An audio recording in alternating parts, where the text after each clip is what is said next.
Δεν μπορεί να σκοράρει. Σε ένα κρίσιμο σημείο η Λοκομοτίβ χάνει πολύτιμο έδαφος και η Τσεσεκά μπορεί να αυξήσει τη διαφορά στους 6 και στους 7 πόντους. Θα πατήσει ο Μάικ Τζέιμς και θα ευστοχίσει. Ο James Florence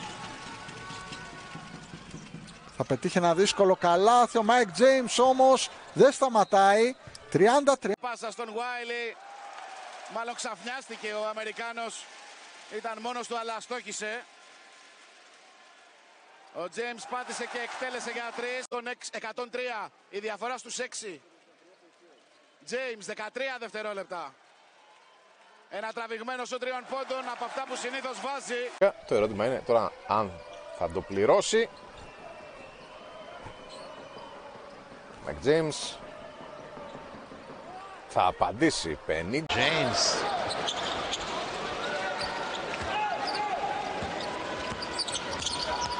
Za 3 poena, sada je trica sigurno, prva Jamesova.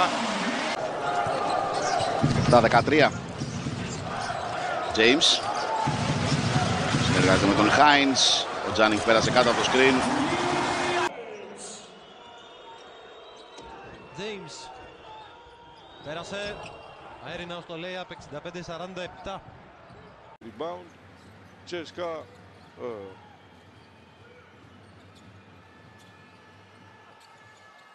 Καταφέρνει να κυριάρχει. Micov sada je postigao prve koševe na utakmici i Milano ima 9 razlike na poluvremenu.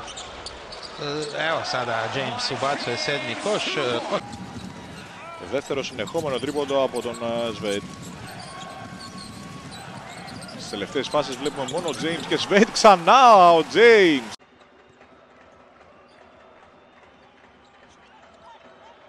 James για 3. Το βάζει και αυτό 16-15. James.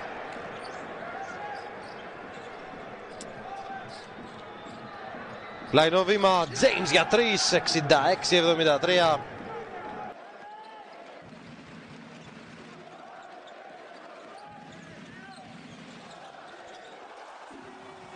Κοίτσε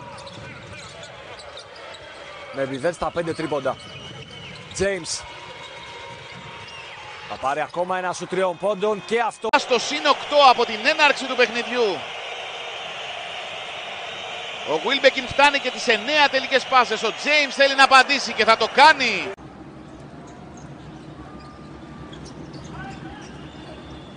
Μάικ Τζέιμς θα πάρει το screen, θα εκτελέσει μέσα και αυτό. Με back to back καλάθι από το Σίμανιτς. Ψάχνει το πρώτο της η Τσεσεκά.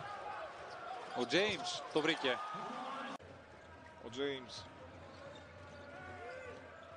μέχρι στιγμή στους 3 πόντους με 0-2 δίποντα, 1-1 τρίποντο, 3 assist, 1 rebound.